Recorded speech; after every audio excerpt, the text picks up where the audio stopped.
everybody. Welcome back to DND404. I am your DM, Tony. And joined with me today are the other 3 coffee orders that I get in the morning to wake myself up when I'm yawning. Starting with the flavorful, delicious Jared. What's going on, guys? Armos checking in.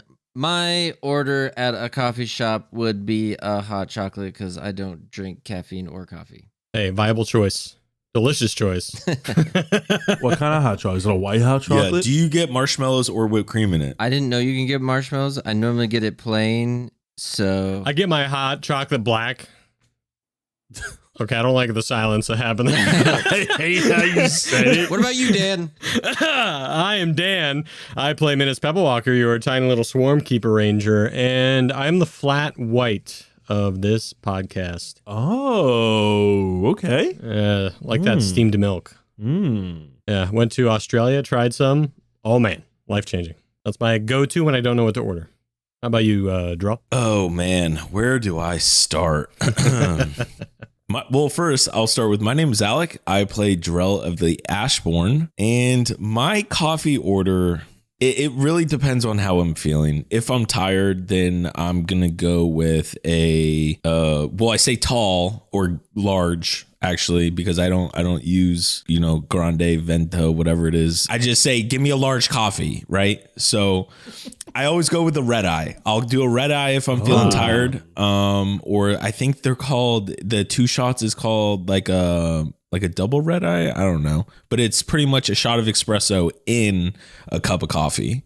Yep. But if it's more of a chill day, then I'll do a large cold brew with some half and half in it. So really between the two, I couldn't just give you one. I almost say cold brew as well. Yeah.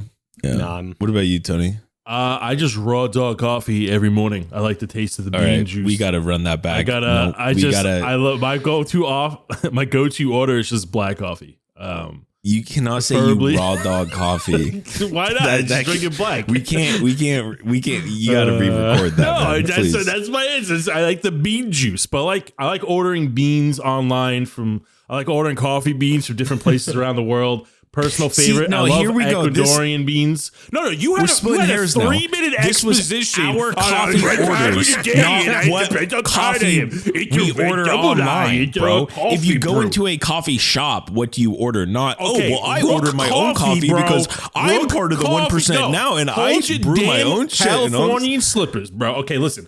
I go into a Rook Coffee, and they got coffee beans from around the world, from different areas. Mm-hmm. Okay, so I can order a nice Ecuadorian brew or beans from Arabica. Okay, I can do all that. What? Aztec bean, all these different brews that they have. So I just like to taste the bean naturally and drink coffee black and whatever one's most flavorful. All right, I marked you down for raw dog black. Whoa, wait, hold on, I like the sound of that. What? Hey, it's what you said, man. So let's make sure that's in the minutes. All right. I have it written down, and you said it. And for Alec, I have 3 orders because he put 3 different coffees. Well, I said I gave you 2 coffees, so red eye, double, and when you're feeling it, cold brew. Damn. Okay, you got me. Do you remember Dan's coffee order? Of course he does. It's something with like cream in it. I think White Russian. No, that's what I get at dinner sometimes. Dude, it's a round gray. Round gray. White. Yo, you know what? I was with a coworker. We were getting coffee, and they ordered. It was called. It's like half tea, half coffee. I've never heard of it. It's called, I'm going to have to look it up. But someone just mentioned this to me recently. I was like, are you serious? They were like, oh, it's great. They're like, they pour half like herbal gray tea and half coffee in it, and they give it to you. Okay. If anyone listening knows about this, tell us what the best way to have your tea coffee is. Cause that sounds crazy. I've had chai. I've had like a chai latte. That's just tea and milk though. That's not tea and coffee. Oklahoma. All right, let's get going. Anywho, you know the deal. Before we do the recap, we got to do the rundown. And today's rundown is brought to you by Alec. And also today's opener was brought to you by Infamous Dino. Thank you for that amazing intro suggestion. All right. So First off, we got a lot of people over in the Discord. We got a lot of people on Instagram, and it's amazing. But one place we need your help is over, and I'm going to call it Twitter because that's what it is. It will never be X. Over on, I was just going to say x.com/DNDpod404. Go ahead, if you can, drop us a follow. It super helps when, showing how versatile our following base is on different platforms, and it can be, extremely beneficial in the future for the podcast. So if you can, please go over on Twitter or X or whatever you want to call it and give us a follow. Yeah, I'd appreciate it. And that's the rundown. Now you know the deal. Thank you for that beautiful rundown, Alec. I'm going to go ahead and roll for the recap, where I roll a giant rubber foam D4 half eaten by my bunnies, where I am number 1, 2 is Dan, 3 is Alec, and 4 is Jared. 1 is me, 2 is Alec, 3 is Dan, and 4 is Jared. That's right. I did not slip. There we go. Yeah. First try. All right. All right. You're gonna go back towards the door. All right. Back up a little bit. Turn to your left. Put your right foot in. Yeah. Take your right foot out. All right. Put your left foot in. Put out your arm. And shake it all about. Straight with the dice. And drop it. We finally did it. Would you look at that? Not me. It's a 1. Oh, thank God. I thought it was a hardcore 2 for a second. Tony, I'm sending you a really funny way to do this. Oh. I want you to do this like a kid playing action figures. You'll see what I mean when I send you that. I know, I'm looking at it. He was like, bam! This was meant for you. Hey, son. Yes, Papa? Daddy needs to go to the stunk bucket, play with your toys, and be a good boy. Okay, Papa. Okay, so last time on DND404, Minas, Dwell, and Ormus left the forest giant cave and rescued a really heavy egg. Dwell, being the strongest, had to carry the egg. However, there was a lot of ice giants everywhere, and they were all like boom, boom, boom, boom, boom, boom, boom. Aha. So the Bloodshard Bandits began to run through ice visual battle to return the egg to the Cabals. So Dwell was running, or like, and then Minas was all like shooting bolts, poo poo poo poo poo poo, and Ormus was like, check this out, whoosh whoosh whoosh, maddening darkness, whoosh whoosh whoosh, and then Minas was all like, Noom! And went really fast and got to the Cabals and helped Dwell make it there too. After securing the package, which was the egg, BT dubs, the Cabals offered refuge at their home, which was also a cave. While resting in the Cabal cave, they learned a few ways to travel to the Valley of Winds. After thinking real hard, half a second, they decided that the best way to get to the Valley of Winds was to fight an ancient dragon. Whoosh, whoosh, whoosh. Dwell also learned that the Cabals raise dragons here, and that they happen to raise Edgar, the dragon that made Dwell really, really sick. Next morning, they decided that they were gonna go visit Dwell's home since it was close by before heading to the Valley of Wind. Boyd, play that intro and let's get on with the show. Good morning, good afternoon, and good evening, and welcome to the world of Humbrea, featuring 3 first-time adventurers and 1 very patient DM. This is D&D 404. Fellas, boyos, welcome to session 113. We pick up today's session in the middle of the day. The 3 of you have decided to head westward from the Kobold Sanctuary after just spending a night with the kobolds after safely delivering their sapphire dragon egg. You had talked with the elder, and the elder had given you some information to proceed to the Valley of Winds.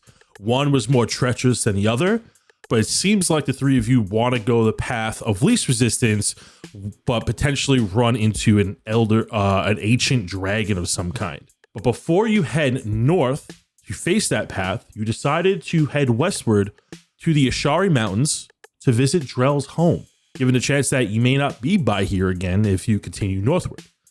And this would be about a 3-day detour by the time making it to those mountains. However, you can see, Drell, you can see the Ashari mountain range. Oh my God. Way in the distance, where the volcano is in the middle of this big mountain range full of icy mountains, and you see a familiar cloud plume just above the volcano.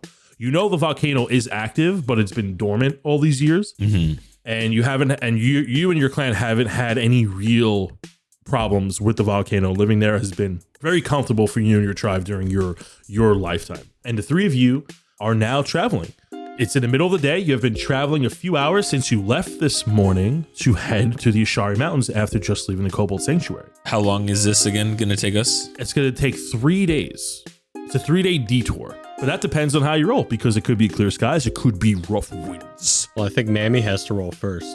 Yes, because you gave Mammy alcohol. I mean potions. Yes, you gave Mammy a potion, of course. We don't give animals alcohol. That's irresponsible. Mammy did not pass the Constitution check. And you notice that as Mammy is moving rather quickly, as you did give him a potion to make him move faster, a brew to make him move faster, there is a bit of a hiccup in his step. And every couple of steps you hear like an elephant hiccuping. And every so often you see that there's a little bit of a slight step in the snow, but he is moving. You don't think he's being very careful as he normally is. I'm driving. And I'm going to help him. So almost give me an animal handling check. Oh, God. You're going to help him? Okay, give with advantage because Minas is granting you a help action. What does that look like? Just total backseating? Backseat, no, for sure. This is how you do it. No, left hand. Left hand. Dirty 20. I think I got it. You're able to handle Mammy very well. However, you can clearly tell that there's something off with his step. And if you're not paying constant attention, you feel like he's going to rear to the south or to the north and perhaps take you off your path. You know you have to head towards this giant volcano in the distance, and that is helping you guide your path. But because of where it is, you could definitely feel Mammy pulling in other directions than just going straight. Mammy is somewhat drunk, but is moving it. And you hear the hiccuping of an elephant every couple of steps. I mean, we're definitely going faster, but it's a bit chaotic. Yeah, I don't know what's happening here, but this is not fun. Can I inspect the wand we got while we're traveling? Yes, absolutely. You can inspect the wand. I totally have those notes handy. Yes, I think that's why I was also letting Armos drive, because I wanted to inspect what I received as well. So, so you got the wand and you got this massive ring. So, are you attuning to the ring? Because that would shrink it down to your size. Well, I'm trying to, at least, to see what it does or what it looks like. So, when you attune to the ring, what item are you getting rid of, by the way, as you attune to this ring? Oh, I knew you were gonna ask me that, so I put a lot of thought into it. Totally.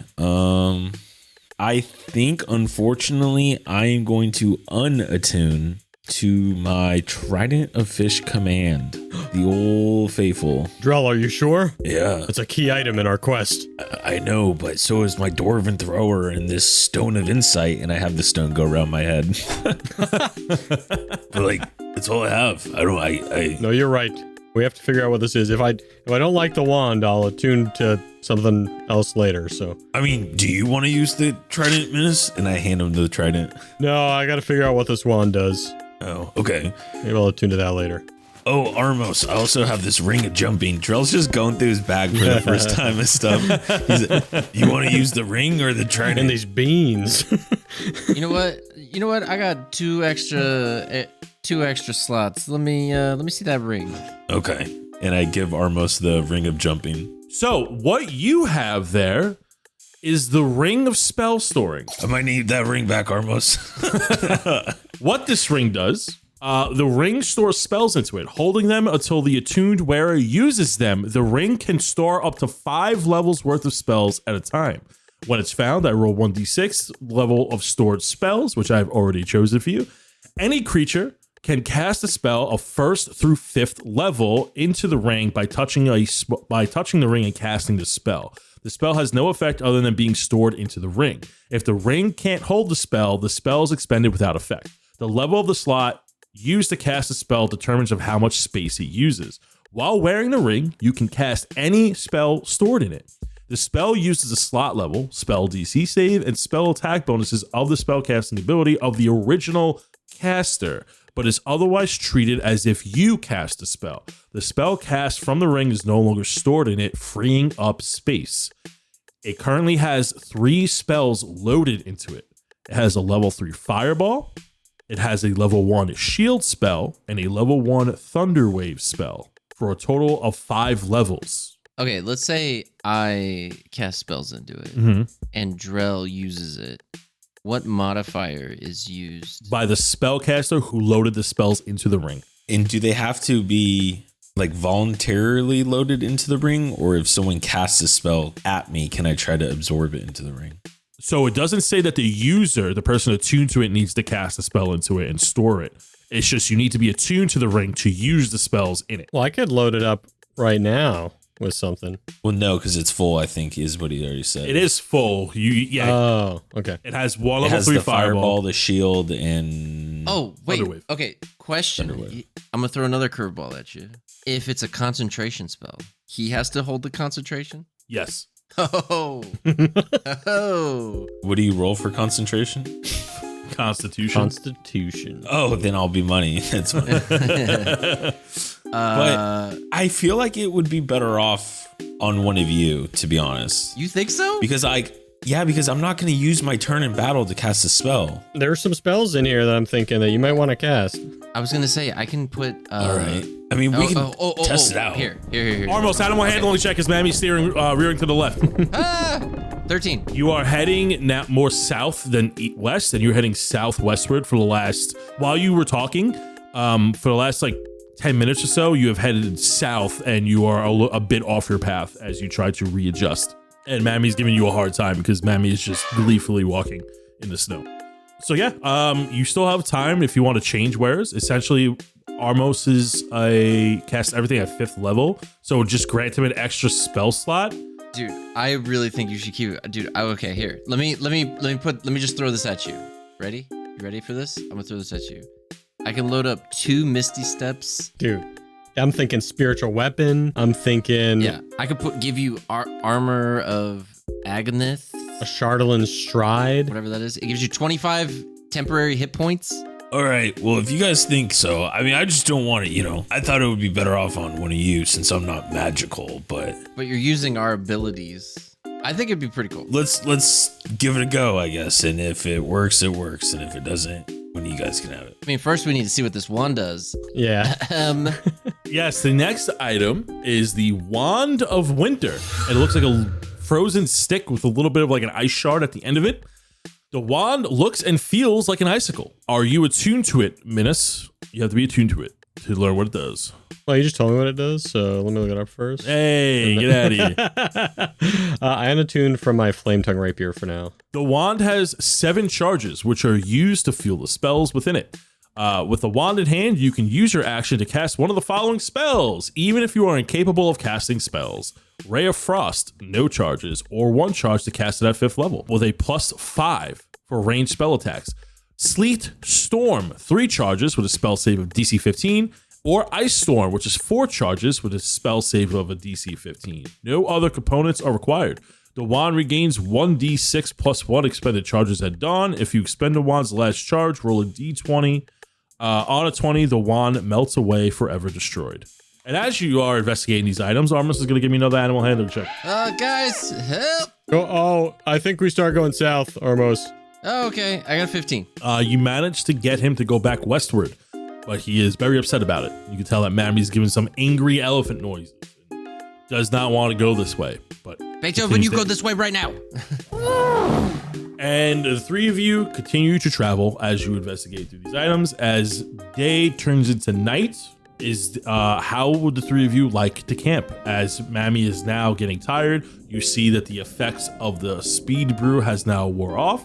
Although you have covered significant ground, Mammy is very tired and a little earlier than he normally would be.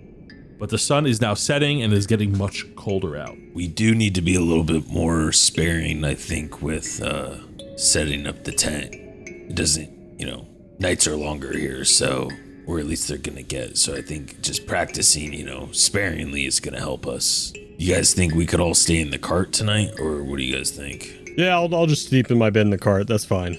We don't need to set up the anything extravagant tonight. All right. Armos? Yep. Everyone get cozy. Yeah, so I think we decide to just stay in the cart tonight. I think Drell will still go outside and make sure that Mammy's all set up and stuff, and he's not. You go outside, Make sure and he's passed out, like in the path that he was traveling, just on his side, and he is snoring away. He's like, Oh my god, his breath stinks. Oh, it's so bad. I try to at least push a pile of snow up to give him a pillow, so his head's elevated a little bit, and then I go back in the cart. very comfortable. And the night passes. Minus, roll me a d20. Sure, I can do that. 10. You have a sound night's sleep Sure do. as the three of you snooze away. As the rhythmic sounds of Mammy the Mammoth snoring brings you comfort. And as the three of you wake up, you feel well rested. And where you should be met with dawn, it is still dark out. And when you investigate outside to look at the clouds are very heavy, with only a few sparing rays of light, proving that the sun is still there. However, it still feels like nighttime to you, although 8 hours, 10 hours have passed. Yep, see, this is exactly what I was talking about.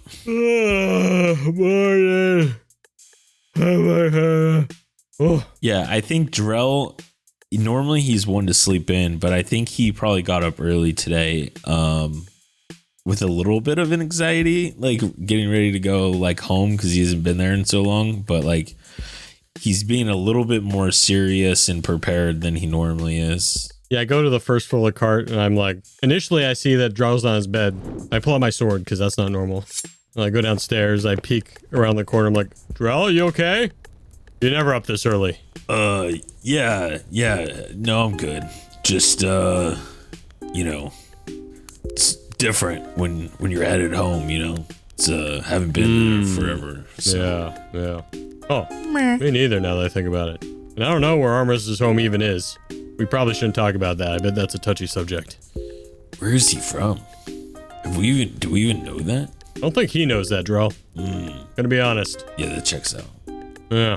Oh, hey, Ormos. Hey, what's up? What are you guys talking about? What's happening? You're past. Oh, I mean, you're home. What you want for, like, what you've had for breakfast in the past. Yeah, exactly. What would you eat when you were at home? Because I eat pebble. I kick Miss.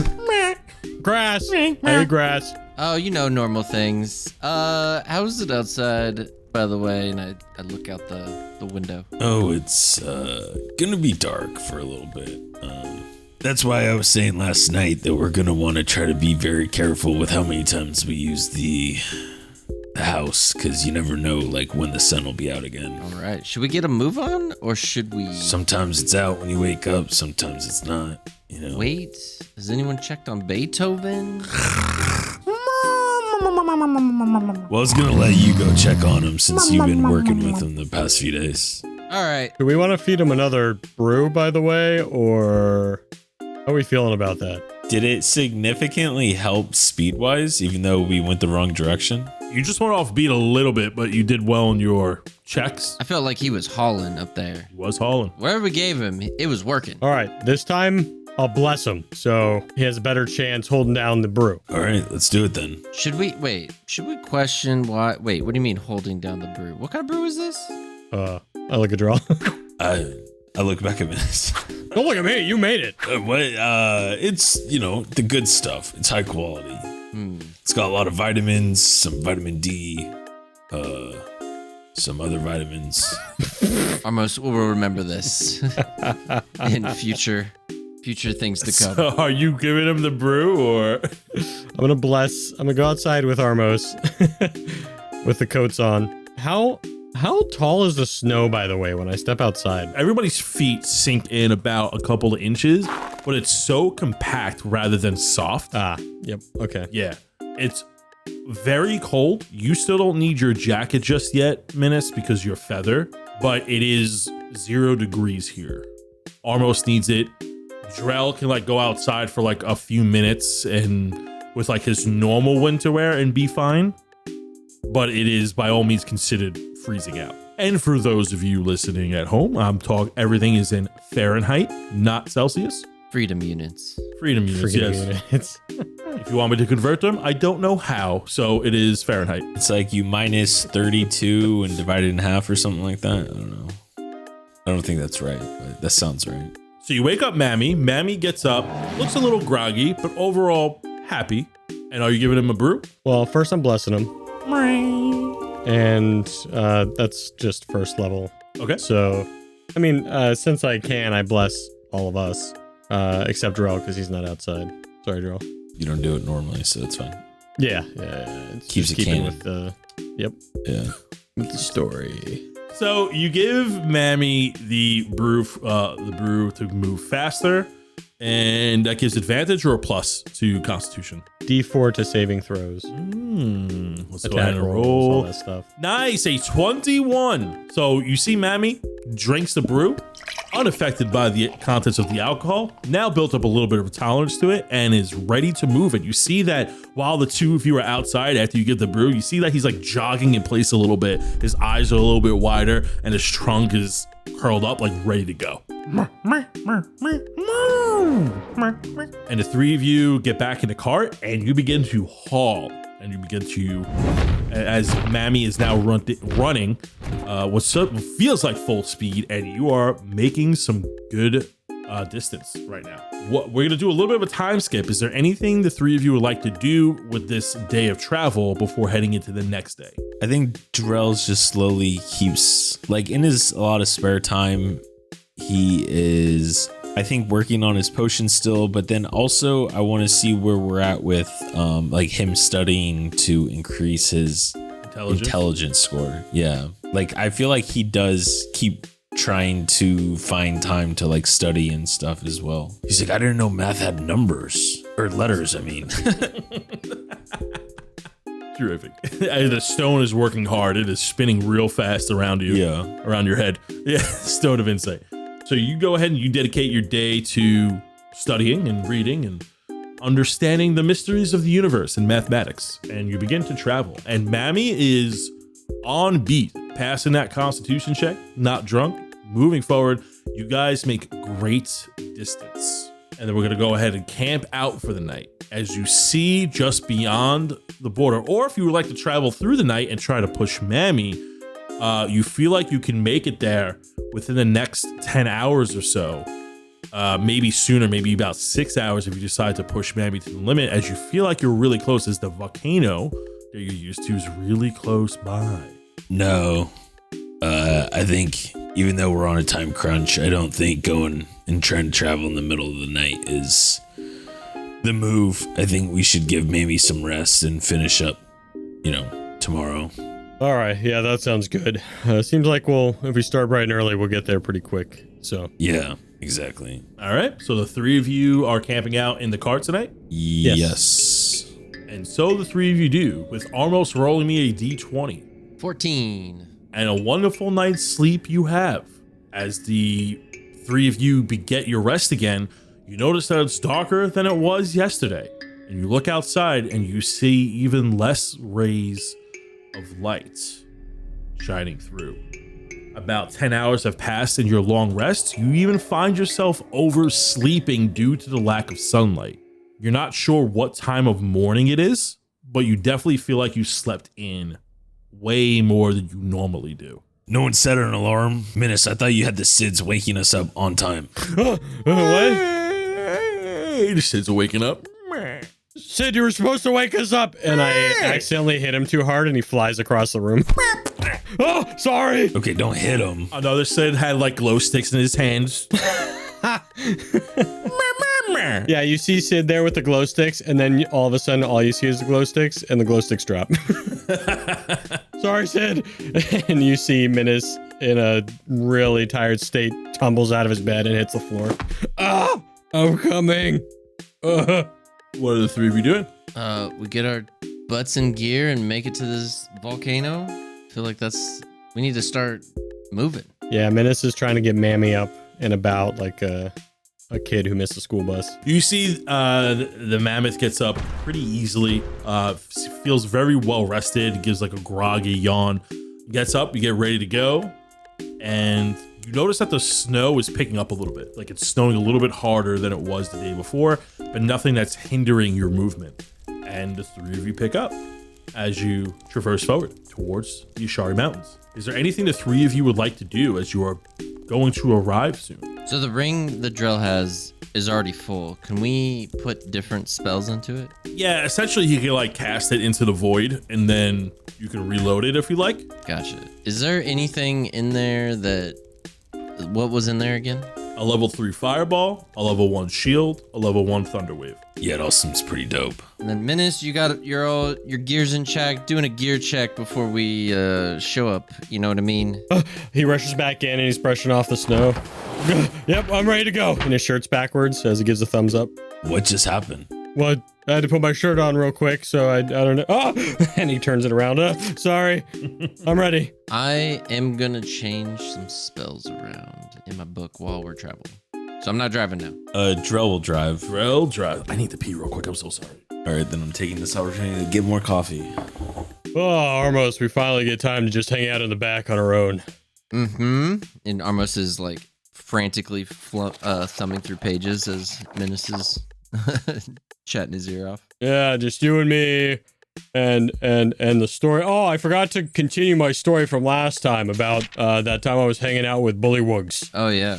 out in the forest. Mm-hmm. Bullywugs. Yeah, so basically one of them was a fat robber. Yep. And that is when the other one came in, and I didn't realize that they were. That's crazy. And then the third one came in. I had no idea this was going to happen. Oh yeah, bullywugs. And that, oh my goodness, couldn't believe that. What did you think of that part, Armos? Wow. Wow. What do you mean, wow? Yeah, it was just that was so interesting. I can't believe that happened. Yeah, it was.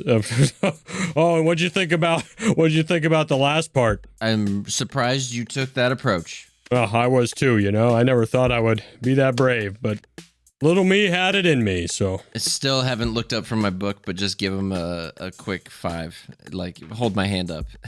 yeah, Menace talks to the wall the whole way there, thinking you're listening. And Drell, any last things you would like to do? I don't think so. I think as he's driving Mammy, he's just kind of thinking back over the past, what is it, like year and a half he's been gone and everything he's found out. And I think he's just kind of thinking about all of it. And as you ponder, you get closer to the Ashari Mountains. Drell, your home, the place you were born, raised, learned how to fight, where your parents claimed glory and victory.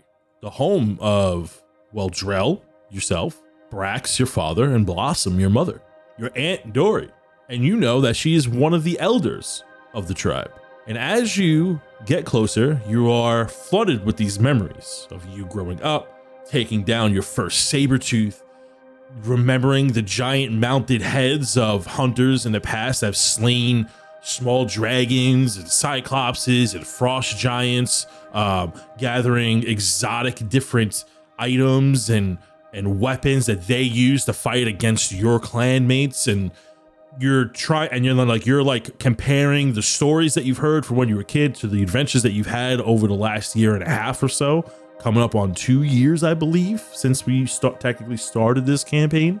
And as you arrive at the base, you notice there's something large outside of the entrance of your home. It is another sleeping mammoth, except this is a full-size adult mammoth. Dark brown fur, large curled tusks, huge trunk, and it looks like it's sleeping peacefully, covered in a light coat of snow, and there is a giant cart attached to it. does not look like yours. It doesn't look like fortified or armored, but it is a cart that your clan may have built. Yeah. Or looks like one you have built, except it doesn't have your markings on it. It has the markings of another tribe on it. Do I recognize it? Go ahead and roll me a history check. I'm good at those. That's a 4. You do not recognize it. Must be some newbies. I yell back to Menace and Armos as I point to the cart. Newbies, what do you mean? I look at oh, Armos right here, and I shake him as he's reading his book. Ah. Oh my gosh, we made it! Sid of the Ashe Borne with the axe in hand. I'm so excited! This is gonna go so well. For Drell. I mean, for you, Drell. I'm excited for you. Yeah, thanks, Menace. A tear rolls down my cheek. I'm so happy that you're home. Yeah, it'll be, let's see how it goes. I'm excited. What do you mean, see how it goes? This is your family, right? Yeah, but I mean, it's, you get this, Menace. You grew up in the same place your whole life. Everybody's all around, and it's just different when you're gone for so long and you get to see what it's like out there. And I don't know, some people judge you for leaving, and then, it's just all this. Oh, they do? Oh, you think everyone just loved that you left, Menace? Yes. Oh, Drell focuses back. Come on, Mammy. And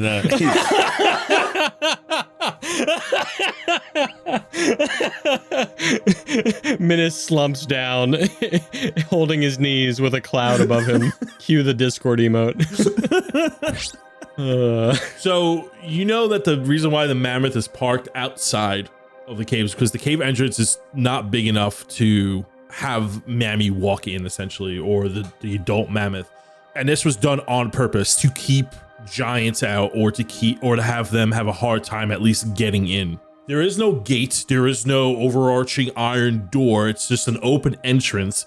You know, anything that wanders into your cave is like asking for a fight, and your tribe welcomes this. As you are a former nomad tribe, but you are definitely hunters and gatherers, and you fight for glory at the end of the day, and you pride yourselves on fighting big beasts. So anything that walks in is a welcomed challenge in the eyes of your clan. So the three of you get out and you stow your carriage, and you look at this massive cave entrance, just big enough for large creatures to walk through, but not giants. And upon entering the base of the volcano entrance, a wave of refreshing warmth is instantly bestowed onto you.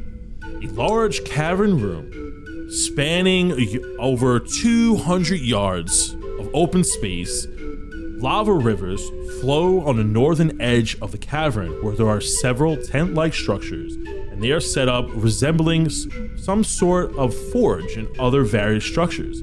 There are small rock-chiseled homes carved into the side of the walls of the cavern, housing several of the tribe members. The Ashe Borne clan home works as a commune lifestyle, making the most of the space available.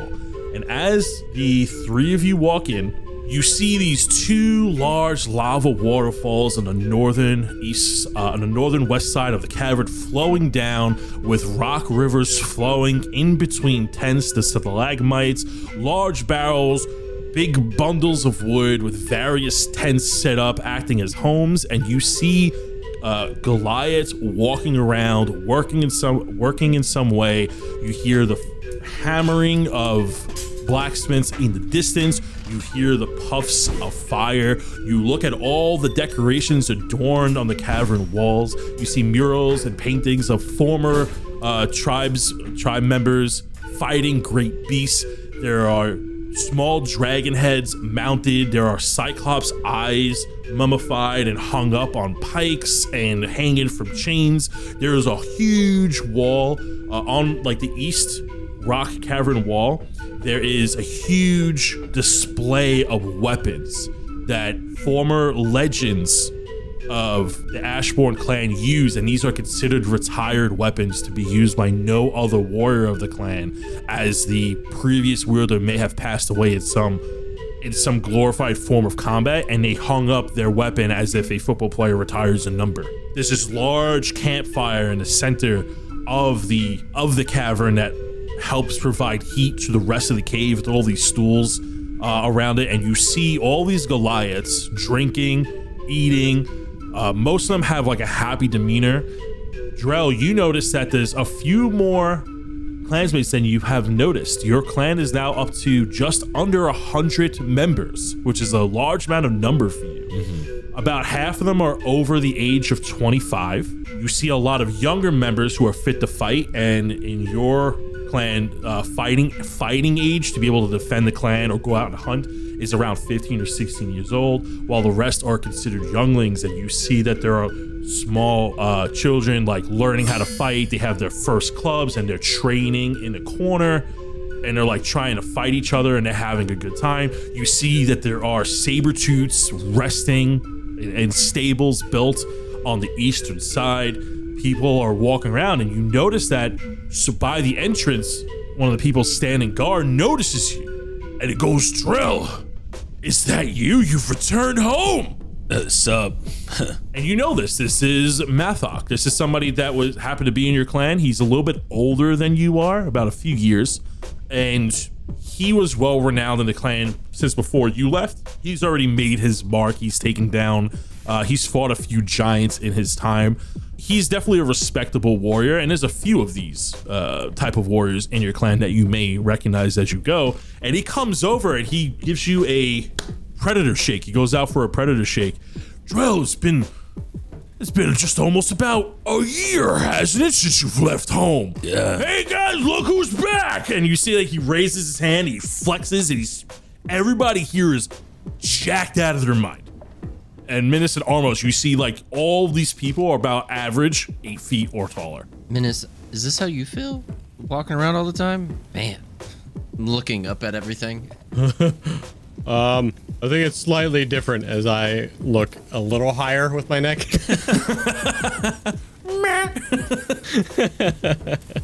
Minas is gonna need a neck brace after this. Me looking at you, yes. Me to them, a bit different. You looking at those giants that we fought, that's similar probably. Drell, how do you respond? I think Drell matches their energy. He just goes, "Yeah," and like puts up his fist and stuff, even though he's like not nervous, but he's just like, it's just he feels different now, but he doesn't want to like disrespect them and stuff. So I think he continues to, like I said, probably match their energy and be as excited as they are. You see a few more members come over, and they come and they try to give you a hug. Minas, somebody else that was standing by bumps into you. Naira, realizing you was standing there, goes to give Drell a hug from behind. "Drell's back home, the legendary Drell. Tell us your story." And they're beating their chest and they're amping you up. Some of them are flexing and they're like, "Drell, did you get a little bit smaller?" And they're like tapping your tricep and like they're flexing their own, showing off their strength because you haven't seen them in a year. And you've noticed that you've definitely grown, but a lot of these people are like the same size as you because they're just older. They've been fighting much longer. "Oh my god, yeah, dude, you guys send me your workout." Like, just kind of like embracing them as they're embracing me, like with all of it. "Yeah, you're just in time for our next hourly workout. It's gonna start in 5 minutes. "Oh, sick. I bet I could beat you." "Yeah, I'll beat we'll you. see about that." I'll do it faster." "Yep." Yeah, I heard you been hanging out on the mountain. Minas will do it. Hanging out by the grassy mountains. This is my friend Minas and Armos. Yeah, Minas doesn't read the room, and Minas is just like, "Yeah, woo, working out. I love working out." You see, they stop and like turn around and they're like, Where'd that voice come from?" An echoey. Hey guys. The silence deafens the room as you hear the creaking of necks. Look down, and then Minas, in front of you, you see that there's a Goliath child. He has an abnormally large forehead. It's like overshadowing his eyes. He's a big club. He's wearing like Bam Bam pajama pants. And he's just looking at you. He's like, "Who's the heifer?" And he hits you with the club. These are my companions. These are my friends. This is Armos and this is Minas. "Oh, Drell's got himself a little hunting party. Oh, I guess he needs some help taking down those big monsters, those scary South Drillers monsters." And they all laugh. Well, I mean, they're really scary. They're big too. I bet everything looks big to you. And you see one of the Goliaths get on your level. He crouches down. His arms are on his knees, crossed over, looking at you, smiling.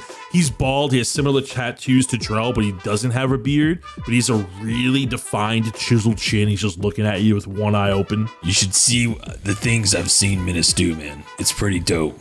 You'd respect it. I bet he looks like someone who hides a lot, right? No. I bet when the Minas going gets tough, he does kind of. he just disappears on you. Yeah, fuck. Can't even really. It's strategic. It's strategic. Fighting, because I'm poofing, I call it, out of resistance. Exactly. He poofs. So they can't see me, and then I attack them with an advantage. He poofs with his hoofs. I'm sorry, I really couldn't. I'm sorry, Minutes. It came to me, and I couldn't resist. No, I get it. It rhymes. Sorry. Yep. And who's this fellow dressed so well? And they walk over to Armos and they're like, you see a bunch of them like feeling how well like your black leather coat is, because you're much more well dressed than the other ones. You stick out. You're a red tiefling. They're like touching your horns. It's like, friends with a demon? Who is this? Is he friendly? I used my thaumaturgy to make my voice sound more booming than normal. Like, I'm Armos. Great to meet you. Is he gonna be able to keep that up? I lean over to Minas. I mean, it's a cantrip, so it's basically at will. It's for a minute right now. Oh, small package, but mighty box. Big booming voice. And they all give you like a shoulder pat, but like you're like being thrown around by their immense strength. So in this, is there one person that's like the leader that we've met so far, or is it just like a welcoming party basically? It's a welcoming party. The one Mathok, the one that noticed Drell up first, he was the one that was standing by. Mathok is like one that maybe Drell's more familiar than the others. Drell, you recognize all of these people in some way, whether they're blacksmiths, they're hunters, they're gatherers, they're builders, whatever jobs they have to help provide for the clan. You've noticed them. Like, you've been in large cities now that this doesn't seem like a lot of people to you anymore. But like, if you were to put yourself here 2 years ago, you feel like the tribe has grown so much. So Drell, what brings you home? And as Mathok, one you're probably closer to than the others, puts his arm around your shoulder. And what brings you home? Well, we were in the neighborhood. Us three were on the way to the Valley of Winds, and this place was on the way, so I thought I'd stop by and see how everyone's doing. He stops short. You even realize how insane that sounds, knowing what you know about the Valley of Winds. And he turns to you, he's like, why in the frozen blue snow would you head to the Valley of Winds? You're so young. You have so much to live for, to fight for. Why would you end your career so soon? You can't tell me in the short time you've been away that you've already slain the best of the best? I mean, like I said, me and my friends here, we've slayed a lot. We've done a lot. And I think I have a list here and a counter of how many times Drell has killed something versus me and Armos. And I'm winning, right, Minas? And I glare at Minas because he doesn't actually know the score. Well, you're definitely winning right now. We're not there for the long haul. We're there for a quick trip, quick turnaround. We just need to check something and then we'll be on our way. An in and out job. He looks at Minas and then quickly turns his attention back to you, Drell. Do they not know that this is not an in and out thing? You're walking to your death. We all know what that place is, what it really is. I know what it's known for, and I know what it's done to, our people and its brave warriors. But it's something we have to do for. We've got a lot of stuff on our plate. It's a long story. There's a lot of stuff happening out there in the world. And hey, listen, whatever sharpens your axe, Drell, you're free to do whatever you want to do with the time you have here in the Shimmering Flats. You know that. But it just seems a little rushed. What would your aunt say? Well, I don't know. Where is she? You know where she is. She's by her forge, but well, maybe you should just go visit her. I don't want to. I shouldn't be the one to.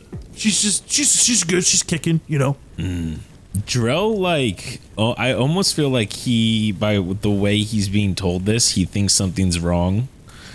And Aunt Dory is like some of the only family he has left. So I feel like Drell literally sprints to her forge to like go talk to her. Oh, Because he doesn't like the way he said that, like about her. Like, it might just be she's getting older, but Drell is like a worrier because she's like one of the last people he actually has, like, that's like family related. Yeah, she is. As far as you know, as close relatives go, she is the last one. And you know that Aunt Dory the Destroyer, she was formerly endowed with her title before becoming an elder. She's the sister of your father, and you head to the northwestern side of the cavern, next to this large flowing lava fall, where you see this very well-made forge built, but it is not ignited. The forge does not seem to be running, and there is like a stone structure you can go into where that works as a house. So just to give you a little bit more insight on how the cave works, like your home, most of the people that are of your age, fighting ready and older, they live in tents because you think that comfort is for those who are retired. So the small amount of stone structures that are carved away into the cavern walls are for those that are retired and overlook the tribe and aren't the ones going out and fighting every day. So your Aunt Dory, being a blacksmith, as renowned as she is being a blacksmith, and her age, she has earned herself one of these, and it's right next to her forge. And you go into the forge and you look through like one of the stone open windows, and sure enough, your aunt is sitting there staring at a fire, and she is in like this stone rocking chair, and she is just in deep thought with herself. Go ahead and make me a perception check as you look at your aunt. An 11. You notice that next to her chair is this massive greatsword. It's her greatsword. It never leaves her side. And as she's staring into the fire, you notice that she has a cloth in her hand. And there's a number of cloths around her chair on the floor, crumpled up, used. Do I see anything on the cloth? Not from this angle, no. Looks like it was used and then crumpled up. Drell sees that from the window, and Aunt Dory's always taught him to work hard, so I think he's going to be a little bit lighthearted with it as he walks in and say, I didn't realize we take days off around here. You see as she grabs her great axe and goes to swinging at you, but then stops. Drell? Hello. You see as she stops with the sword, like her feet skirt on the ground as if basketball sneakers stopping suddenly on the court. She goes, Drell, what are you doing home? And she places the sword into the ground, stuck into the ground, and she goes over to you and she puts her hands on your cheeks, gives you a little, she pinches them, wriggles your cheeks. Yep, I'm home. It's so good to see you. A sight for sore eyes. Finally, a true warrior graces my home. Come sit. Come on, talk to me. Tell your aunt, but great, you must have great stories. It's been almost 2 years now. Well, how about, I'll go second. How about you go first? How are you doing? Oh, I mean, there's not much to say, As she's talking, I want to keep looking around to like see if I can like figure out everything that's going on by myself, like as she's talking to me, like with the cloths and stuff that we talked about. So from the cloths and the one that's in her hand, you getting a closer look, you recognize that it's covered in this black-like substance, similar to the black blood that you have been throwing up. And then you look into the forge that's kind of connected to your house, and from the tools, you notice that it hasn't been active in a while. A lot of the tools have gathered some dust. The anvil hasn't been struck in a while. You don't see any newer weapons. You feel that she's taken she's being more relaxed these days. She goes,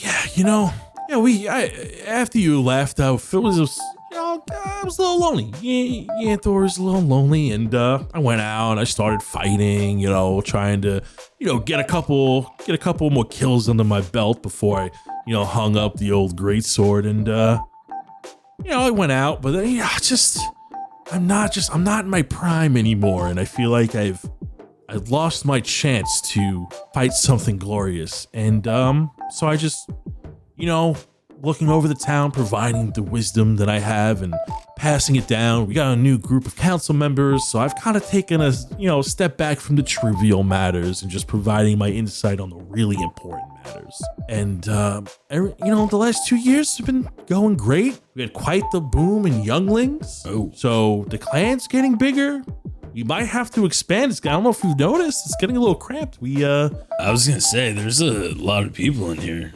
What's up with speaking of a lot of people, the cart out front? I didn't recognize it. Oh, yes, we have 3 visitors coming in. They're just staying for the night. They're traveling south. They've heard that there's some rumors of beasts terrorizing the Kingdom of Brim, so they're going to lend a hand. And apparently the monsters that are roaming the countryside are quite formidable, and they're gonna go give a shot at it. They're from the Arctic Water Clan. They're much more north from us, but we've traded with them quite a few times in the past. Oh, okay. I thought it looked familiar. I just couldn't put my thumb on it. That's where we get our fish from. Fish and scale materials and those rare, those rare ingredients that we need, like for the eyes, for the stuff we make. Give me a little extra sharpness to the axe, Yep. Oh, I get what you're saying. Drell sometimes doesn't get what she's saying. She walks outside or into the cavern out of her home, and she sits you down on there's this cobblestone brick wall that works as a barrier for the lava waterfall. There's a pool of lava. This is where you were sitting before you left on your adventure when you were talking to Dory from episode 1, from session 1. She sits you down. You're both leaning on the edge of this firewall, so to speak, and you're catching up. Yeah, as we catch up, I think Drell reaches in his bag and he pulls out some of the roots that he's been eating to help with his frost rot, and he's like, "Here, you got to try this. It's really good. It's something I found along the way." And I just try to get her to eat it without explaining everything. You go to give it to her, and her face drops instantly. She recognizes the root, and she puts her hand over yours in a motion to push your hand back. Are you allergic or She something? goes, "I know what you're trying to do. Oh. And I'm glad you found these. I'm even more glad you found this at your current age. But those won't do me any good. Unfortunately for me, it's a little bit too late." And she coughs again, and she coughs in a rag, and there's already a lot of black blood in there, and and she closes it up as she spits up a little bit more. If you found that, you're aware of the frost rot. And somebody's been getting a little angry on their travels, haven't they? She pinches your cheek. Yeah. Thanks for the heads up on this stuff, by the way. Unless you didn't know about it, obviously, but... Oh, I knew about it, and I always thought you were more of the calm, cool, collected fighter, not the anger, raging warrior like your father was. I guess it's genetic, It is. It's the curse that our clan bears. And, well, once you get to a certain point, it's either you go out in glory or you fall to this. And she shows you the black blood that's in her cloth. Where did you get that root? It was given to me by a lady named Ellis in a village we stumbled across in the Kabuki Isles. How much do you know about this? Let's just say I've had some conversations with a dragon in my dreams, and he tries to intimidate me, so I feel like I'm pretty knowledgeable, to be honest. Well, hopefully you're not agreeing to anything he's saying, and she punches you in the arm lightly. Why should I not be doing that? No, it speeds up the process, you dummy. Oh. Wait, so you see Edgar too? She lowers. Shh, not everyone knows about that. Only the ones who've lived over a certain amount of years, and we try to keep it hush for now because we really don't have a cure for it. That's what your father was trying to do.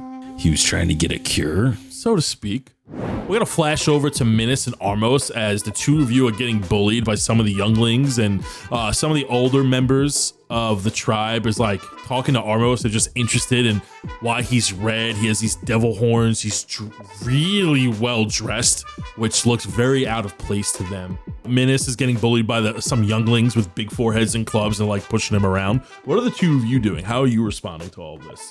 Armos is still like really into his book. He's kind of listening, but it's been going, like Drell's been gone for such a long time that like the warm welcomes has kind of faded off, and now he's just like just annoyed. So he gets a bright idea. He's like, guys, watch this. He casts Firebolt at something on the wall, like some kind of either bug or something like this, to get everyone's attention to look that way. Okay. And then the moment he does, and all the eyes go away from him, he goes invisible and walks away. Whoa, fire! Look at that, dude! That guy. Oh, where'd he go?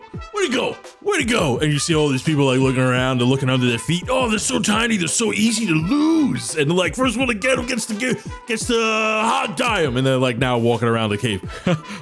No, he's just invisible. I'm sure he would never leave me alone to talk to everybody. They all just turn and Minas is the only one standing there. One of the kids are like, let me ride you. No, Armos, come back! And cut back to Drell.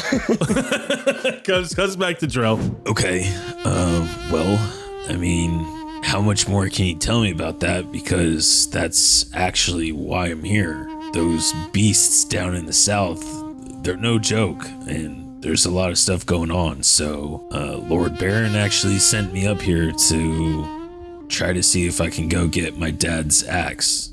So, we're headed up north, and so any more info that don't feel like you gotta hold anything back from me now. I've learned a lot. So, oh, Drell, there's nothing to hold back. Leaving your father's axe behind was the one thing your mother regretted in her final hours. So is it still there? Well, that's what your mother says before she passed. Your father and your mother went to go confront Frostdoom, which, as you may know, is the god of wolves and pestilence. It's the corruption of the north, they call him. And it's where the origin of Frostrot comes from. And how we have it is because Egger, that blue nuisance you see when you rage and sleep, well, that's because of the product of Egger.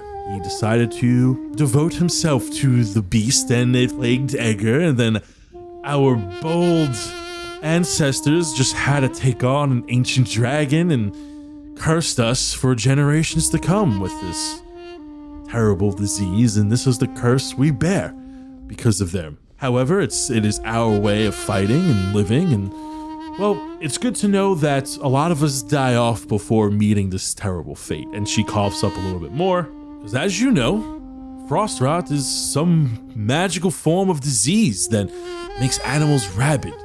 But instead of foaming at the mouth, you get this black puke. Yeah, it's been one hell of a thing to just randomly find out, at least. But I mean, to be honest, I'm glad I'm able to talk to you about it. I don't want to worry my friends with it, so they don't really know much. I just kind of tell them what I feel like they have to know until I can figure out more, but it's a disease of the heart. The more the heart pumps, the faster it spreads. And your father was an angry one, and it spread very quickly. He had some magical friends to help him out, but you can only delay the inevitable. But the more that your blood courses through your body from adrenaline, and well, that speeds up the process. yeah. She sniffs you. I showered this week, I promise. Something's different about you. Oh, well, I mean, I've been, been working out. No, of course. I see that. Killing a bunch of beasts. Why do you smell like a rodent? What? You smell like a rodent. I got bit by a were-rat, and so, yep, that's part of it. She smacks you upside the head. Ow! I didn't say I got bit on purpose. You tainted your bloodline? It was an accident. I didn't mean to. Smacks you again. Ow. Okay, look, I didn't really have an option. It's not like I said, hey, can you bite me? I want to turn into a rodent. I mean, one time I did turn into a were-rat dragon type thing, and I was huge. It was pretty cool, but that's obviously beside the point. She stares at you at that comment. Yeah, I bet you're taking a little more than roots down there, huh? What? Partaking in the old cloud bloom, huh? Is that like drugs? Rat dragons. Look, I mean, I'm being serious. I mean, I killed a bunch of Red Dawn people while I was changed, and I don't know about no Red Dawn, but going back to your father and your mother, the two of them ventured to go fight Frostdoon. Your father thought that if he could kill the source of what started the curse, that he could end this for all of us. I told him that wasn't gonna happen, and well, I'm not sure if he did. Your mother did say that he did kill him. He did get the final blow, but was too weak to bring the axe back. Just came back with some goblet. Well, the one that you have, the one that your mother gave you shortly before she passed. the goblet that my mom gave me. Do you not remember the goblet? Do I have that? Yeah, you have it. No, I don't. Oh, okay. Back in session 1, you said you had this very ornate goblet that your mother gave you that you like to drink ale from. Whenever you drink ale, you use this special goblet. Yep, I drink ale from it all the time. I totally used it recently. Nice. So your mother made it back from Frostdoon's den, claiming that your father had slain Frostdoon, but within a few days' time, after seeing you again, she passed from the frost rot. So, if it's true, Frostdoon's dead. It did not cure the frost rot. Edgar and his curse lives on within us. Oh, God. Okay. If your father already killed Frostdoon, why do you need his axe? It's just another axe. Yeah, it's someone by... Actually, I didn't make his axe. I Yeah. don't know who got it. He just decided to not use my amazing work. I don't know why he wouldn't want to use my amazing work. It's not like I've only made his weapons for years. You see her veins pop out of her neck and her triceps bulge. Well, how much do you know about his adventuring party? Oh, his stupid friends. He just told us stories about it. Oh, he hung out with a giant. Yeah, okay. Well, he did. And that sword is very important to, at least Lord Baron believes it is. Baron. This is all going to sound crazy, but it's potentially a pretty powerful weapon, so I'm going to need to go and get it and bring it back. Hey, if that's what you need to do, you know, you're always free to do what you want. I think it's a little crazy that you're going to venture to a place that's, well, only one person's ever returned from, quote unquote, your mother, but that's neither here nor there. I think if she came back, she didn't really go, but that's just me.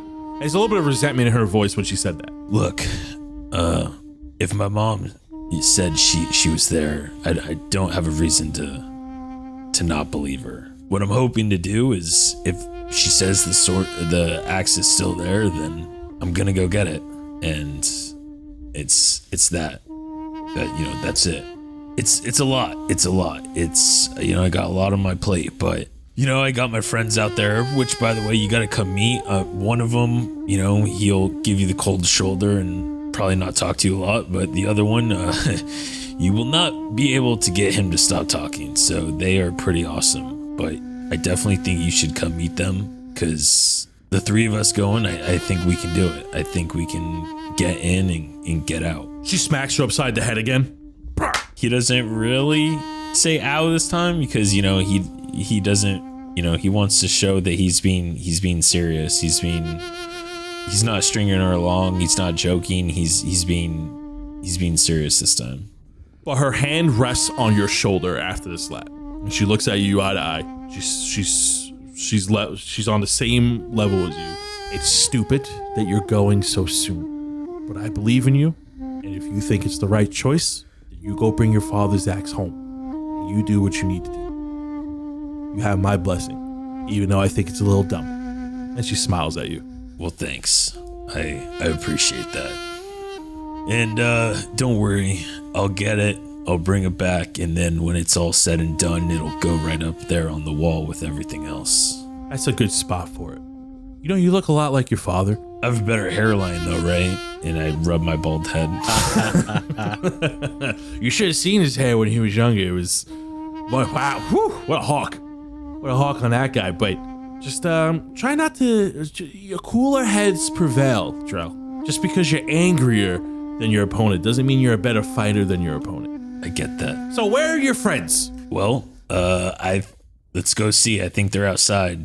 You feel like taking a walk? Yeah, I think I can. I think I can walk. She pulls the sword out of the ground and uses it as a walking stick. Yeah, and then I guess we head outside. You travel to the center of the Ashe Borne cave, and around the huge commune fire, there are all these Goliaths, and that's also where Minas and Armos are, as you and Aunt Dory rejoin with the group. Yeah, Dro, when you get back outside with Andori, all of a sudden you see like a big huddle of all your cousins and like family and people and all the Goliaths. And you hear like, now it's like cheering, almost like there's a fight in the middle or something. And you see an empty potion bottle on the outside of this big crowd. And when you push your way to the front, you see that Minas is now arm wrestling Goliaths. And he is drinking the potion of stone giant strength. Oh, okay. Respect. Oh wow, your friend's massive, Drell. Look at them. Yeah. Sometimes, yeah, he's sometimes the smallest and sometimes the biggest person I know. I'm not sure what that means, but he looks massive. Wow, you got. Wait, now You'll find out in about an hour. Or whatever. You said you had another friend nearby. Where is he? Yeah. And Drell looks around to see if he can find Armos. I become uninvisible right next to him. And then Oh my god. be like, hey, I'm Marmos, and I still use my thaumaturgy to really, get the voice going. Keep that act up. You see that she looks at you as like she looks at you up and down, gets a little closer, kicks you in the shin. All right, easy there, magic fella. You don't gotta keep it up with me. As you see that, you feel like she sees right through the act. Wow. Okay. Thought I could outsmart everyone here. Yeah, you can outsmart these loose, but I have a couple of years on all these strong fellas. See, the brain is the strongest muscle in my body because I'm withering and dying. Wait. Remember I said that they don't really know about all this stuff. Yeah, she means of old age. I start joking. I'm like, well, why didn't Drell inherit any of that? What'd you fucking say? Fireball, and I go back invisible. I break the table. Who's next? I am Minas Pebblewalker of the Ivory Boulders, and I won't defeat anyone here. I wrestle. It sounds like a challenge, Andori. Oh, I guess I could give it the old shot. And you see that she becomes ripped and visceral. She sits down. All right, we're gonna do ourselves a good old arm wrestle match. All right, here we go. I'm using magic hand to help Minas loose. Oh no, you're not. You see Aunt Dory sits down. You clasp hands, and you need to give me a contested strength check. Give me a sec. I'm just doing the math of what my bonus is now. All right, I have a +9 to strength now. +9 to strength. That's good. That's good. And it's an athletics check? Contested strength check. So, yes, athletics. Yes, of course. I know the rules of D&D 5e. Indeed. Nobody needs to tell me the rules of D&D 5e. Okay. Let's go ahead and roll. Hi. As the two of you clasp hands, it echoes and everyone goes, ooh. As the cave reverberates from the strength and force, 29. Oh, holy shit. This is gonna be close. 5. 32. Get the fuck out of here. You see as you two grip and struggle as your hand wins, and then her hand gains a little bit more ground as yours comes down a little bit more, then hers goes in, thinking that she almost won it. Then boom, you toss this old lady over the bull, falls to the floor.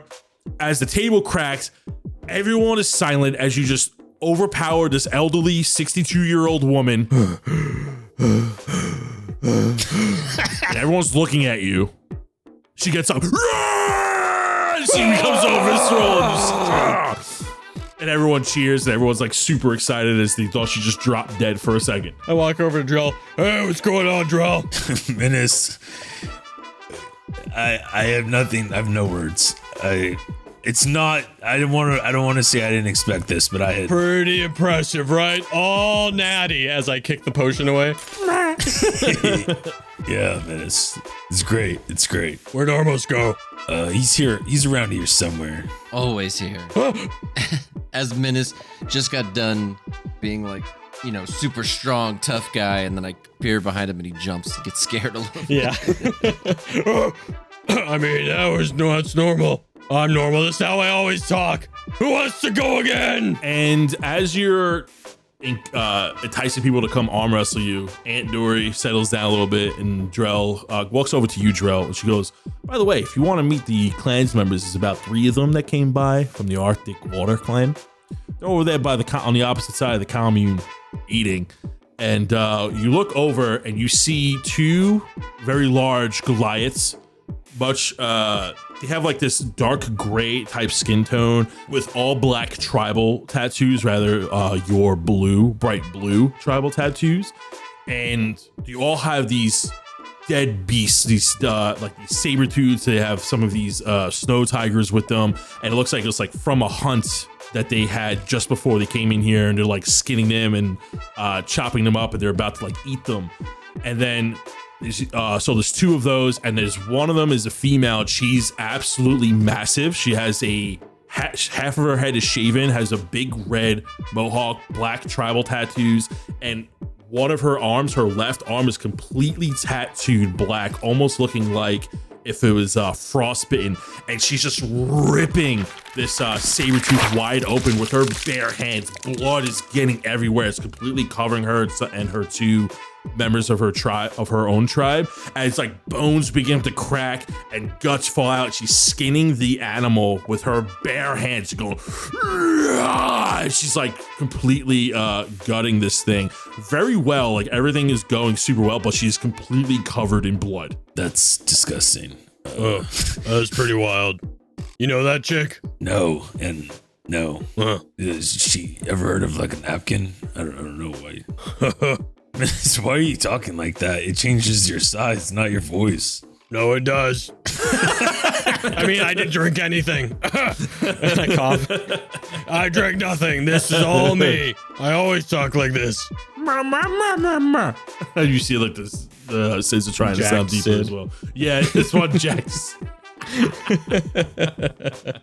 There's a Jack Sid. And you notice that while you were arm wrestling people, there was a bunch of Sids next to all these other tribesmen making friends, and it seems like there are more Sids reflecting their personalities as these Sids begin to make friends with Drell's clan members. The word of Sid is spreading, if you will.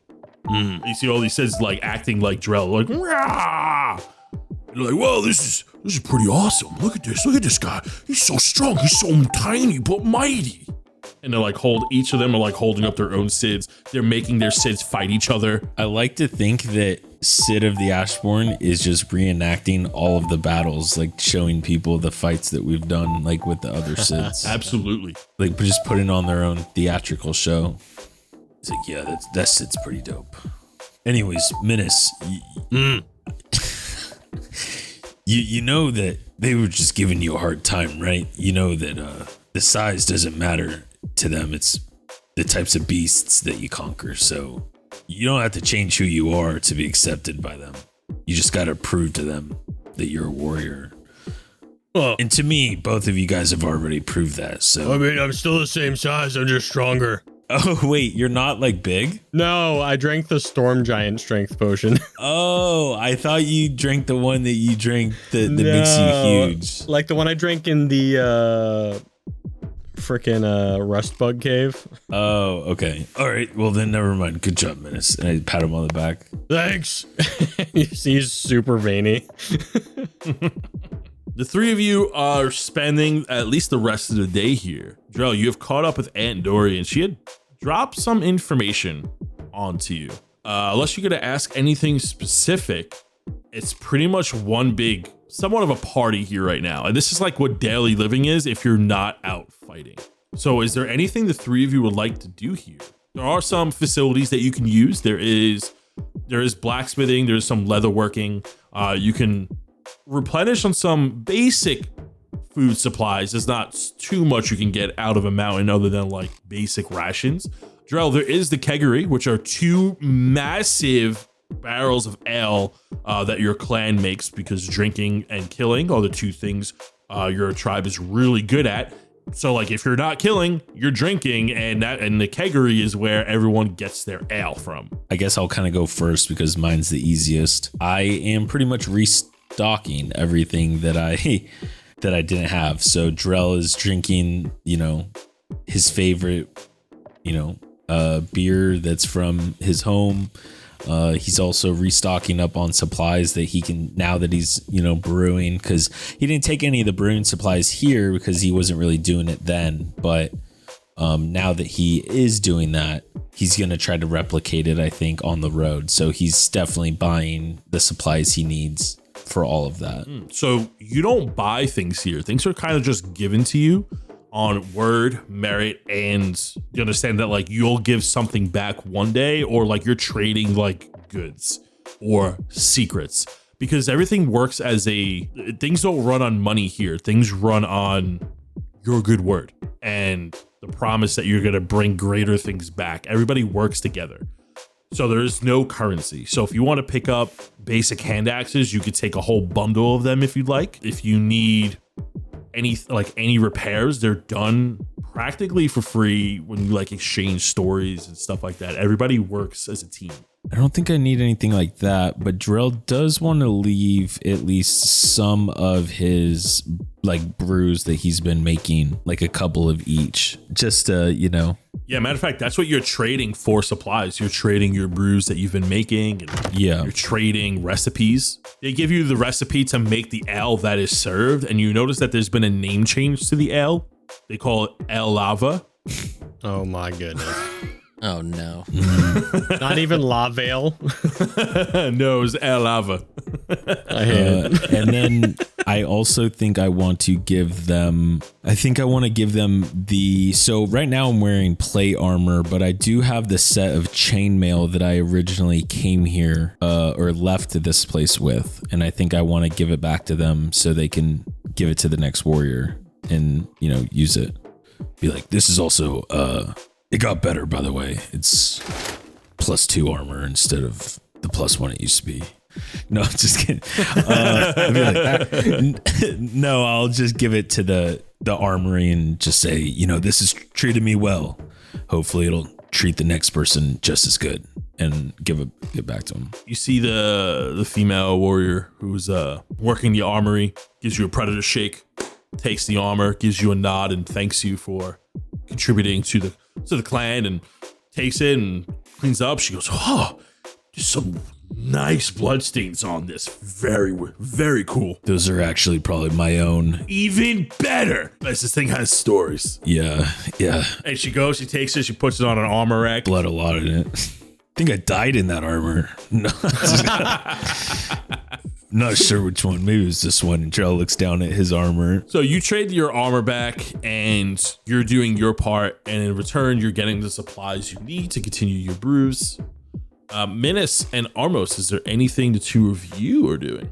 I mean, Minas is just going around collecting every story he possibly can about Drell from when he was a kid. You hear stories about him trying to fight at a much younger age than what the clan is used to. So if 15 or 16 was when you go out on your own, he was trying to go out on his own when he was 12 and 13. He was trying to chase the legacy of his father. You learn that through the stories that his father and mother were probably two of the best warriors this clan had in their lifetime. If there was a ranking, they would be all the way at the top. There's a space missing. So going back to the wall of weapons, retired weapons, there's a space missing where an axe would fit. You learn from the stories that this is where Brax's axe would go. Next to it is Blossom's weapon, and she had a war maul that she liked to use. And the war maul looks a little bit different than the standard hammer. On one side, it has that heavy iron brick, like a normal hammer, but on the other side was this fan of blades, almost working as like how you would use double scimitars. So like it looks like she was swinging and then like using the bottom part as that counterweight, also using that to attack. So she was crushing and slicing at the same time. It's a very unique looking hammer, and you can still see the dried blood on the razor blades and the dried blood on the hammerhead. through that, you see his mother's retired weapon, and there were stories about him nearly dying to a saber-tooth, him dying to a bear almost when he was 11, him taking out small critters just outside the cave. He was almost the best of his class. Like, he had a lot of potential when he was fighting, but he was like on even ground with the other younglings when he was training, but he always wanted to be better than everyone else. And he had the most drive, even though he wasn't always successful at it. Yeah, and then the last thing, I don't know if I can roll for this to see if I can get anything out of Aunt Dory about the sickness. Like, Minus definitely tries to go talk to her on her own to see if she knows anything about it. You go ahead and go talk to Aunt Dory. Aunt Dory's sitting by the giant fire on a stool, leaning on her greatsword, kind of overlooking the festivities, so to speak. And she goes, "So you're Minus. Yep, yeah, that's me. What brings you and Drell together? I just have to know, like, what an odd combination." I mean, what brings any great warriors together, am I right? And I flex, but now the flex is a lot smaller now. But ignore that. We fought kobolds together, or not, well, we teamed up with kobolds recently. Oh, kobolds. Wow, those are big creatures. Yeah. We just defeated some twin giants. We fought a hydra, but it was like a mythical, like, 7-headed hydra of the Kambuki Isles. And we also fought a ghost dragon, and we fought a gnolipede. It's like a gnoll and a centipede, but giant and mixed together. And we fought all kinds of huge creatures. Oh, she doesn't believe you. That's quite the array of monsters you just provided. Oh, very, very imaginative. Some tells me you're the storyteller of the group. Yeah, especially like the piano ghost dragon, and I show her an image I drew. Oh, wow, you're quite the artist. I think I am. What was I here for? Oh, hey, I had a question for you. Okay. Drell doesn't talk to you about, I don't know, just like, he's just coughing a little. He's a little sick. Nothing you need to worry about. But maybe talk to you about it. So maybe you already did. He talk to you about that? I mean, you're in the north. You get colds all the time. Someone's always sneezing and coughing. Yeah. Inside check. 21. Oh, she clenches her hand around the cloth, and you notice that it's a little black. Oh, you too, huh? I'm sorry? Well, all I'm gonna say is I'm gonna do my best to help Drell, and whatever he's dealing with. Hopefully he can contain his rage. Anger does run in the family. Well, hey, it was nice talking to you. Any words of wisdom before we venture to the north? Stay warm. I'll try my best. And if you're gonna see light one last time, make sure you swing one last time. Oh, my dad used to say stuff like that. Well, he still does. It's not like he died or anything. I don't see him that much anymore. Oh, well, he seems like a well-respected man that's a pleasure to be around. Yep. Okay, bye. I'm gonna go.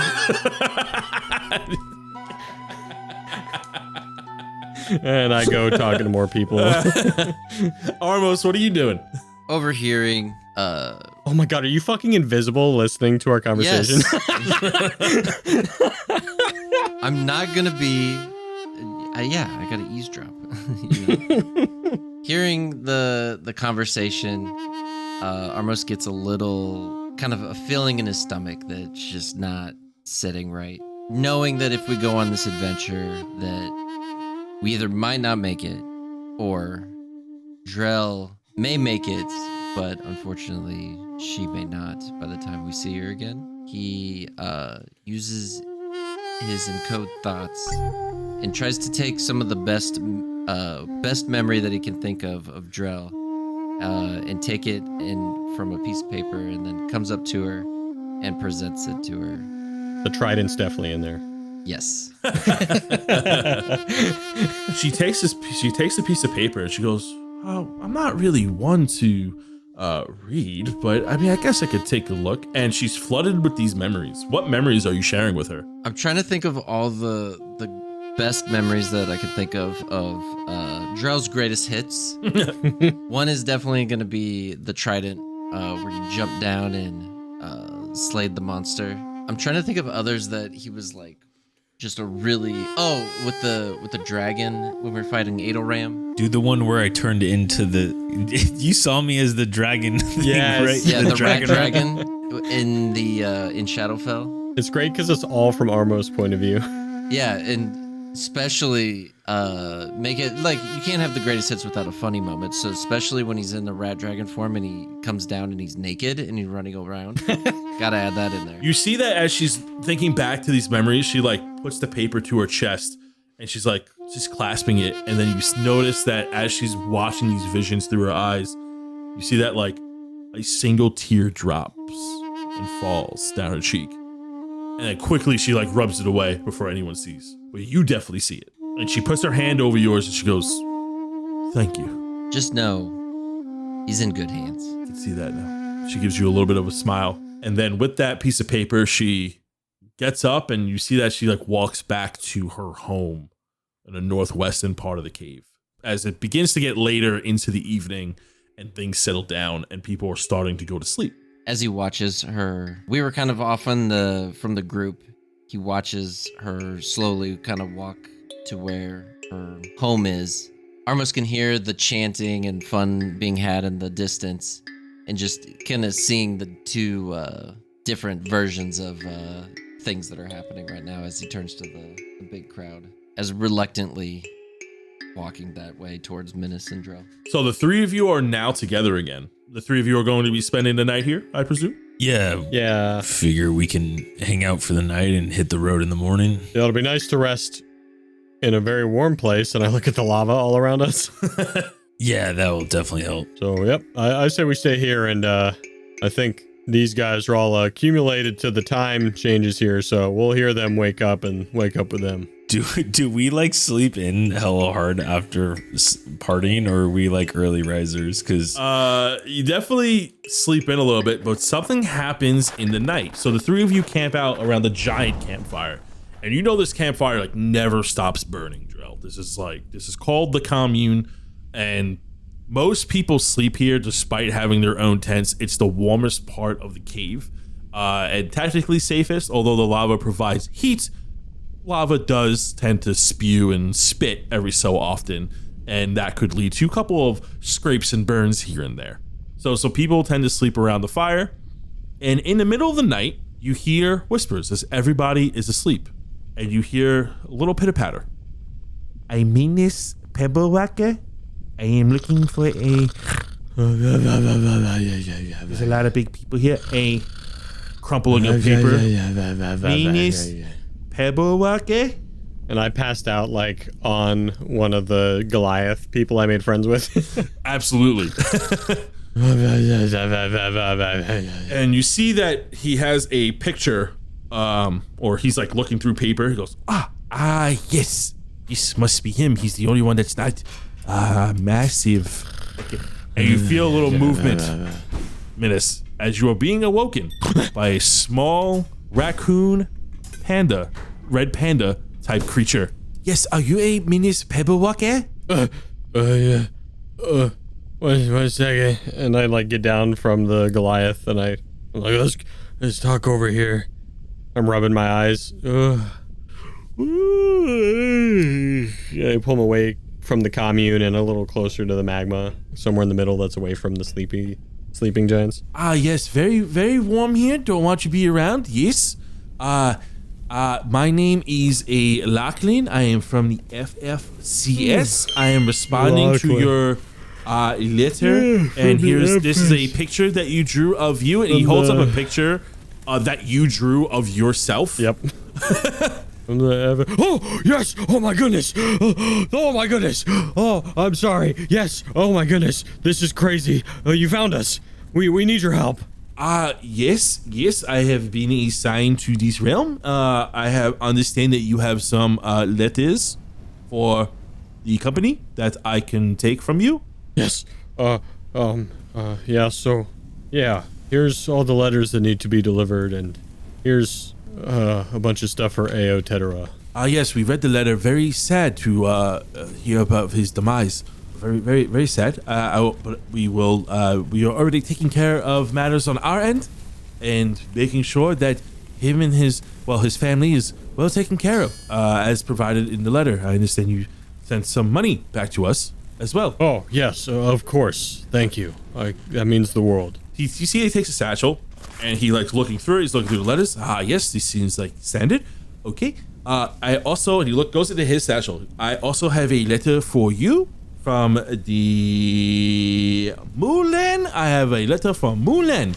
And he hands you a letter, and it's from Lord Baron's Divider, written by Mulan to a Minas Pebblewalker. From Mulan, huh? Okay, that's cool. Well, I must go. It is quite cold and hot at the same time. I do not feel like I should belong here. Hold on. Before you leave, I need to ask you, would you be able to track down someone for me? Who? Oh, they wrote this letter.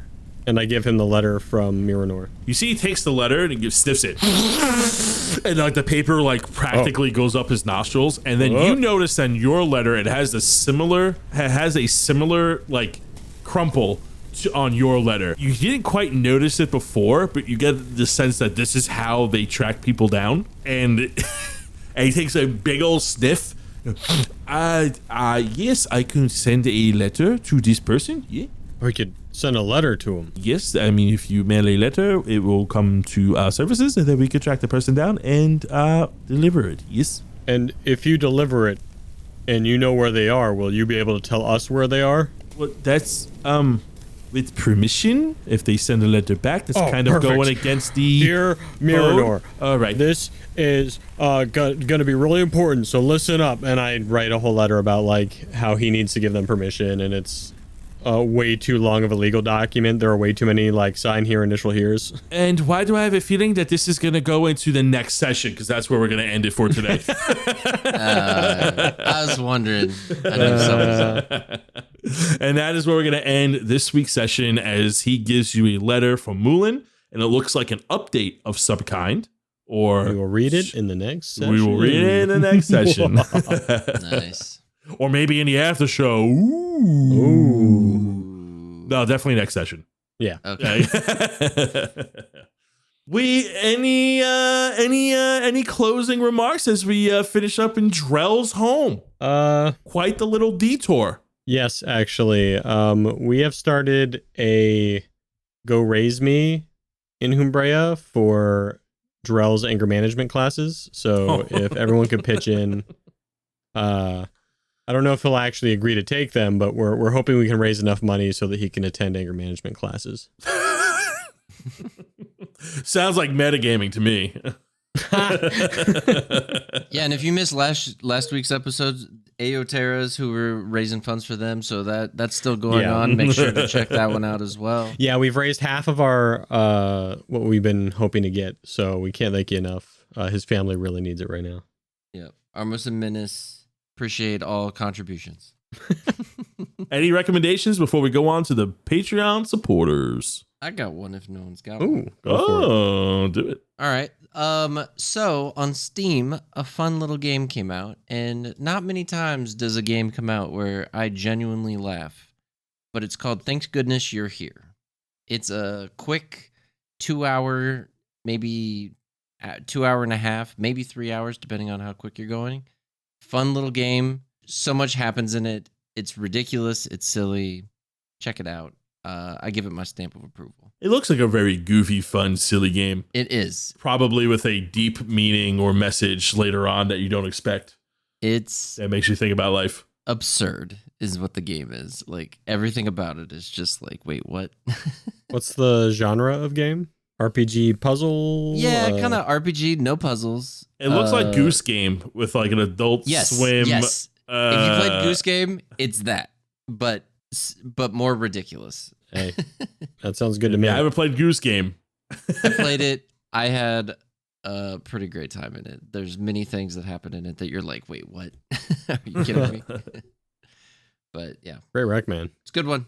Nice, easy. And with that being said, we're going to go ahead and move on to the Patreon supporters. Give a very New Zealand goodbye. What? Goodbye. Bye. Ciao. Hey. Please don't cancel us. Armo steps forward, his crimson eyes gleaming in the dim light of the basement. I've gathered you all here today in this eerie place because each of you possess a unique ability vital for our next mission. He raises a particular item, and the surge of arcane energy bursts forth, enveloping the group. As their vision clears, they find themselves in a completely different world. It's time, everyone. Get ready. We need a grand distraction in the lobby, perfect for the Humbria's heroes. Hunter Husk, Dayden, Ripcord, Toby Large, John Carroll. You know the plan. On my mark. Escort Storm, Man with Glass, Johnny Tar, D&D Virgin. Autumnel, you're on lookout. If things go bad, you're our advantage. The rest of you with me. Sidget College alumni, go, go, go! Saint Chaos, blow the doors with the biggest firebolt you've ever casted. Andrew Hall, take anyone down that dare moves. Mongo, be sure to subdue any onlookers. Sergio Rodriguez, take the elevator as your main objective. Punk, take the second elevator as a decoy. Keep them guessing on which floor we're going. Everyone else, with me. Let's go. Bloodshard Bandits, when we reach the top, you're up next. Rommel, cast darkness, blind everyone in the area. You two get information from the floor lead by any means necessary, either with Rain's persuasion or Sly's knife. Artemis, use your shield, plow through any guards or obstacles in our way. We'll be right behind you. Our artificer, Morgan Uther, cloned the key for the floor lead during the scuffle. Everyone be ready for phase 4. We're in the door, the vault stands in our way. Time to bring out the big guns, shadow smugglers, the dread. Create an illusion, locate all traps within this vault. Alora Donstar, you're on disarming all those traps. Find them quickly. Julius Kendrick, you're our arcane specialist. Crack that vault open. And as the vault opens, Reese approaches the mantle carefully and replaces the prized item with another book. Reese turns to Armos, a disappointed look on his face. All this for a book. Armos grins. Not just any book, my friend. The book. The new player's handbook. Now let's get out of here before Wizards of the Coast realize it's missing and sends their lawyers. To victory, rare loot, and hopefully no cease and desist letters.